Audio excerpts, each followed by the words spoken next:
بسم اللہ الرحمن الرحیم۔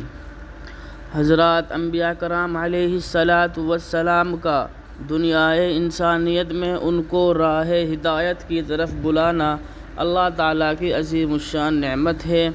جس کا ہر بن منہ اگر زبان بن جائے تو کسی طرح سے اس کا شکریہ ادا نہیں ہو سکتا۔ انسان میں کتنا ہی ذاتی بصیرت موجود ہو، اس کا بذات خود ہدایت تک رسائی حاصل کرنا ناممکن ہے۔ جیسے انسان میں دیکھنے کو آنکھیں موجود ہیں، لیکن جب تک سورج، چاند، ستاروں یا آگ اور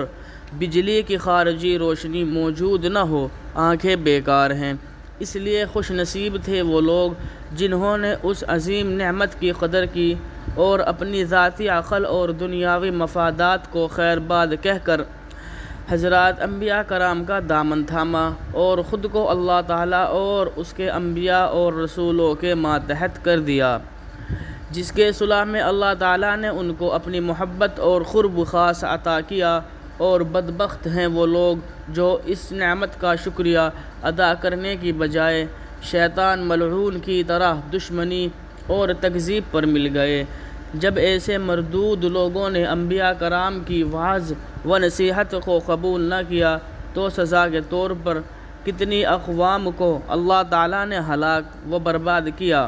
کسی کو غرق کیا، کسی کو زمین میں دھسایا، کسی پر آسمان سے پتھر برسائے، کسی پر زلزلہ بھیجا، کسی پر تند ہوائیں چلائیں اور کسی کو بندر اور سور بنایا۔ ان اقوام کی حالات کتب تاریخ، تورات، زبور، انجیل اور قرآن و حدیث میں کثرت سے موجود ہیں۔ اللہ کی ذات تمام انسانوں کی مالک ہے، جو چاہے اپنے سرکشوں سے معاملہ کرے۔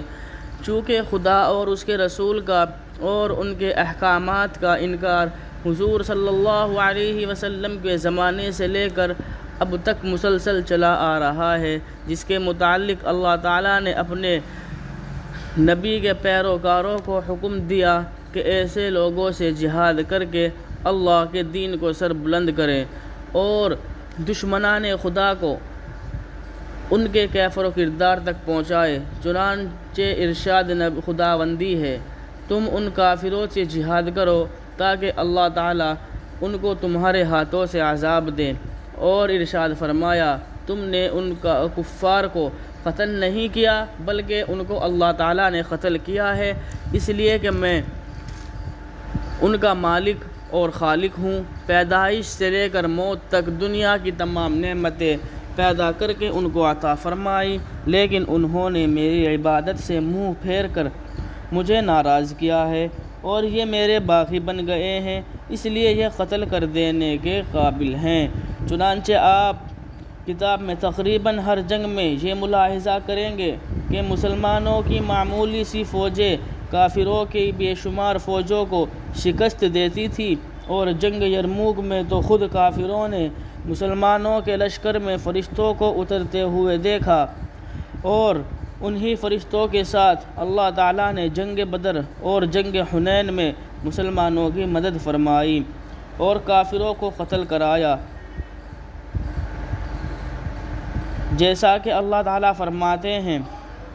اور ایسے لشکر فرشتوں کے اتارے جن کو تم نہیں دیکھتے تھے اور کافروں کو سزا دی، کیونکہ کافروں کی یہی سزا ہے۔ یہ فرشتے اللہ کے حکم سے مسلمانوں کی مدد کے لیے آسمان سے نازل ہوا کرتے تھے، لیکن افواج کفار اصل مقابل اسلامی افواج ہوا کرتی تھی، جو تعداد میں کافروں سے بہت ہی کم ہوتی تھی، جیسا کہ آپ اس کتاب میں ہر جنگ میں ملاحظہ کریں گے۔ کافروں اور خدا کے باغیوں کو فرشتوں کی بجائے انسانوں سے قتل کرانا رحمت خداوندی کا ایک طرح کا ظہور ہے، ورنہ جن امتوں اور قوموں کو فرشتوں کے ذریعے ہلاک کیا گیا، ان کو پھر معافی، توبہ اور مسلمان ہونے کی مہلت نہیں ملی۔ اور جن امتوں سے انبیاء و مرسلین نے جہاد کیا، ان کو سننے، سمجھنے اور حق میں غور اور فکر کرنے کا کافی موقع ملا، جس کی وجہ سے بہت سے لوگوں کو ہدایت نصیب ہوئی، اور اگر وہ کفر پر مر گئے تو ان کی اولادوں نے اسلام کو قبول کیا، جیسے طائف اور حلب وغیرہ کے باشندگان چند روزہ مجازی بادشاہت بغاوت کے جرم کو ناقابل معافی جرم قرار دیتی ہے اور تمام دانشور اس کو درست سمجھتے ہیں، حالانکہ باغی شخص نہ بادشاہ اور حکومت کا پیدا کیا ہوا ہے اور نہ ذرہ برابر اس کی کسی چیز کا محتاج ہے، پھر نامعلوم اس رب العالمین خالق و مالک اور اس کے انبیاء و رسولوں سے بغاوت کفر کو کیوں معمولی اور حقیر کہہ کر اسلام کے جہاد پر اعتراض کیا جاتا ہے۔ حضرات، انبیاء کرام اور صحابہ کرام کا جہاد محض اسلام کی سربلندی اور اللہ تعالیٰ کی حکومت قائم کرنے کے لیے تھا، تاکہ احکام خداوندی کی بے حرمتی اور مذاق نہ ہو، خدا کے نام لیوا اپنے مولائے حقیقی کا اطمینان کے ساتھ نام لے سکیں، کفار چاہے ایمان لائے یا نہ لائے، مگر اللہ کے احکام کے